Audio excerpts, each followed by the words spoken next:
요즘 집값 때문에 걱정 많으시죠? 특히 주택연금에 가입해서 매달 생활비를 받고 계신 분들이라면 혹시라도 집값이 크게 떨어졌을 때 내가 받는 연금액도 줄어드는 건 아닌지 불안한 마음이 드실 수 있습니다. 가입한 지 벌써 5년이나 지났는데 갑자기 월 지급액이 깎인다면 정말 아찔할 겁니다. 오늘 이 불안감의 실체는 무엇인지, 그리고 우리가 무엇을 알고 대비해야 하는지 명확하게 파헤쳐 보겠습니다. 결론부터 말씀드리면 주택연금은 한번 가입하면 그 조건이 쉽게 바뀌지 않는 비교적 안정적인 제도입니다. 이것이 바로 국가가 보증하는 주택연금의 가장 큰 장점 중 하나인데요. 실제로 주택연금은 가입 시점의 주택 가격과 가입자의 연령을 기준으로 월 지급액이 결정되고 나면 이후에 집값이 오르든 내리든 기존 가입자의 월 지급액은 원칙적으로 변동되지 않습니다. 그러니까 집값 하락기에는 오히려 이 주택연금이 든든한 방패막이가 되어줄 수 있다는 이야기입니다. 하지만 우리 주변을 보면 막연한 불안감에 휩싸이는 경우가 적지 않습니다. 예를 들어 김영식 씨 68세의 경우를 한번 생각해 볼까요? 김영식 씨는 5년 전 당시 시세 5억 원짜리 아파트로 주택연금에 가입했습니다. 그 후 매달 110만 원씩 꼬박꼬박 연금을 받으며 노후 생활에 큰 도움을 받고 있었죠. 그런데 최근 연일 뉴스에서 아파트 값이 폭락했다는 소식이 들려오고 주변 지인들마저 혹시 연금 줄어드는 거 아니냐 며 걱정스러운 이야기를 건네니 김영식 씨는 밤잠을 설치기 시작했습니다. 정말 내 연금이 줄어들면 어떡하지? 하는 생각에 가슴이 답답해졌죠. 다행히 자녀의 도움으로 주택금융공사에 직접 문의해 본 결과 기존 가입자는 집값 하락과 관계없이 약속된 월 지급액을 그대로 받는다 는 답변을 듣고서야 비로소 안도의 한숨을 내쉴 수 있었습니다. 김영식 씨처럼 정확한 정보를 알지 못해 불필요한 걱정을 하는 경우가 생각보다 많습니다. 자, 그럼 정말 어떤 경우에도 월 지급액은 절대 변하지 않는 걸까요? 그렇지는 않습니다. 분명히 월 지급액이 달라지는 예외적인 경우가 있습니다. 이 부분을 정확히 아셔야 혼란을 피할 수 있습니다. 가장 대표적인 경우가 바로 이사, 특히 현재 살고 있는 집보다 더 저렴한 주택으로 이사 갈 때입니다. 주택연금 가입자가 담보로 제공한 주택을 변경하는 경우인데요. 최근 한 경제 관련 보도에서도 이 점을 지적하고 있는데 새 주택의 가격이 기존 주택보다 낮아지면 문제가 발생할 수 있습니다.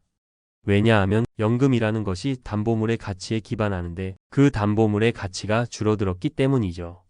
이 경우 기존 집값 하락분, 즉 담보 가치가 감소한 만큼과 그동안 받아온 연금 총액을 정산하는 과정에서 월 지급액이 다시 계산되거나 심지어는 받아왔던 연금의 일부를 반환해야 하는 상황까지 생길 수 있습니다. 실제 비슷한 사례로 박순자 씨 72세의 이야기를 들어보겠습니다.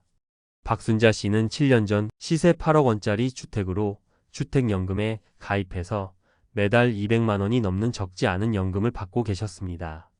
그런데 최근 건강이 나빠지기도 했고 자녀들 가까이에서 지내고 싶은 마음에 현재 사는 집보다 작은 5억 원대 소형 아파트로 이사를 결정하게 되었습니다. 물론 이사 전에 주택금융공사와 충분히 상담을 하고 담보주택 변경 절차를 진행했죠. 기존 주택을 매각한 대금으로 새 주택을 구입하고 남은 차액도 생겼습니다.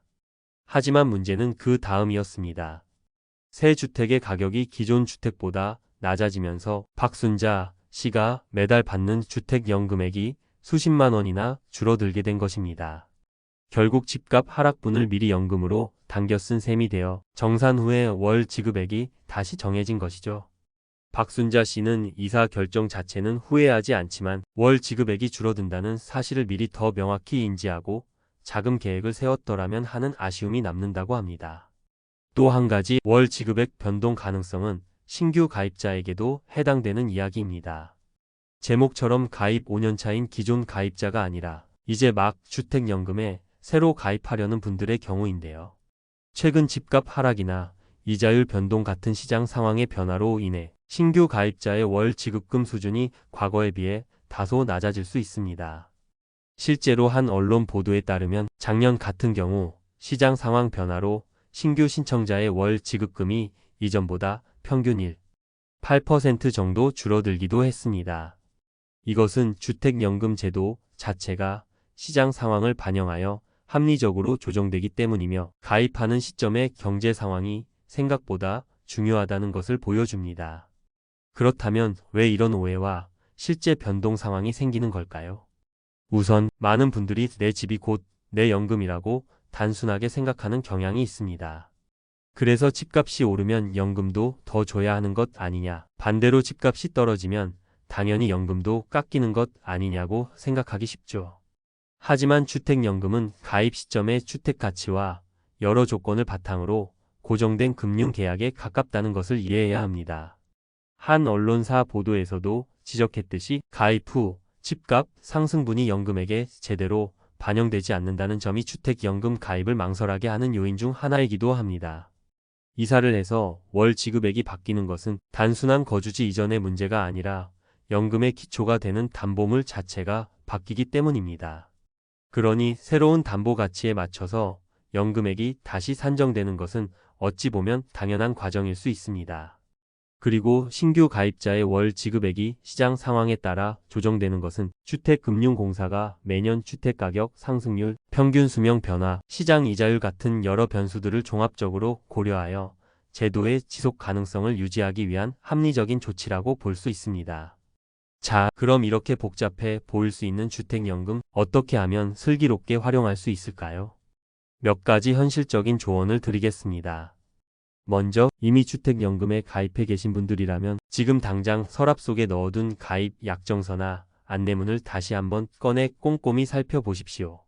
내가 가입한 월 지급금, 지급 방식이 매달 같은 금액을 받는 정액형인지 아니면 초기 몇 년간 더 많이 받는 초기 증액형인지 보증 기한은 어떻게 되는지 등을 명확하게 다시 한번 인지하는 것이 중요합니다. 그리고 만약 이사 계획이 있으시다면 반드시 최소한 이사하기 1개월 전에는 주택금융공사에 연락해서 상세한 상담을 받아보셔야 합니다. 예상되는 월 지급금 변동액은 얼마나 되는지, 추가로 발생하는 비용은 없는지 등을 미리 확인해야 불필요한 손실을 줄이고 계획을 세울 수 있습니다. 이제 주택연금 가입을 이제 막 고민하고 계신 분들이라면 가입하는 타이밍도 중요할 수 있다는 점을 기억하십시오. 실제로 한 일간지 보도를 보면 지난 집값 하락 시기에 주택연금 가입자 수가 역대 최대치를 기록하기도 했습니다. 집값이 더 떨어지기 전에 현재 가치로 연금액을 확정 지으려는 심리가 반영된 결과일 텐데요. 하지만 반대로 생각해야 할 부분도 있습니다. 가입 후에 만약 집값이 다시 크게 오른다고 해도 이미 확정된 연금액은 오르지 않는다는 사실입니다. 이처럼 주택연금은 동전의 양면과 같아서 안정성을 얻는 대신 미래의 시세 차익에 대한 기대는 일부 내려놓아야 할 수도 있다는 점을 충분히 고려하셔야 합니다. 그리고 기존 가입자든 신규 가입 예정자든 모두에게 드리고 싶은 공통적인 조언이 있습니다. 첫째, 주택연금에만 올인하는 것은 위험할 수 있습니다. 관련 통계에 따르면 주택연금의 평균 월 지급액이 노후 생활 전체를 감당하기에는 다소 부족할 수 있습니다. 따라서 국민연금, 개인연금, IRP 같은 다른 소득원과 함께 균형 잡힌 노후 소득 포트폴리오를 구성하는 지혜가 필요합니다. 둘째, 주택연금 중도 해지는 정말 신중하게 결정하셔야 합니다. 간혹 집값이 많이 올랐다는 이유로 섣불리 해지하고 재가입을 생각하시는 분들이 계신데요. 하지만 한번 해지하면 일반적으로 3년간은 동일한 주택으로 재가입이 불가능하고 처음에 냈던 초기 보증료도 돌려받지 못할 뿐만 아니라 재가입 시 다시 납부해야 하는 등 불이익이 상당히 큽니다. 해지를 고려하신다면 반드시 예상되는 손실과 이익, 그리고 재가입 조건 등을 철저하게 따져보신 후 결정하셔야 합니다. 오늘 말씀드린 것처럼 주택연금은 잘 활용하면 집값 등락과 관계없이 평생 안정적인 현금 흐름을 만들어주는 훌륭한 노후 대비 수단이 될 수 있습니다. 다만 오늘 살펴본 이사와 같은 특정 상황에서는 월 지급액이 변동될 수 있다는 점, 그리고 가입하는 시점과 개인의 상황, 선택하는 조건에 따라 유불리가 달라질 수 있다는 점을 명확히 아는 것이 무엇보다 중요합니다. 가장 중요한 것은 정확한 정보를 바탕으로 자신의 상황에 맞는 최선의 결정을 내리는 것입니다. 막연한 불안감에 휩싸이기보다는 오늘 제가 드린 말씀들을 참고하셔서 적극적으로 정보를 탐색하고 필요하다면 전문가와 상담하여 든든하고 편안한 노후를 준비하시길 진심으로 바랍니다. 오늘 내용이 여러분의 노후 준비에 조금이나마 도움이 되셨기를 바랍니다. 혹시 오늘 내용과 관련해서 궁금한 점이나 비슷한 경험이 있으시다면 주저하지 마시고 아래 댓글로 여러분의 소중한 생각을 나눠주세요. 함께 지혜를 모으면 더 나은 길을 찾을 수 있을 겁니다. 영상이 유익하셨다면 구독과 좋아요, 그리고 알림 설정도 잊지 마시고요. 저는 다음 시간에도 여러분의 편안한 노후 생활에 도움이 될 수 있는 알찬 정보로 다시 찾아뵙겠습니다. 감사합니다.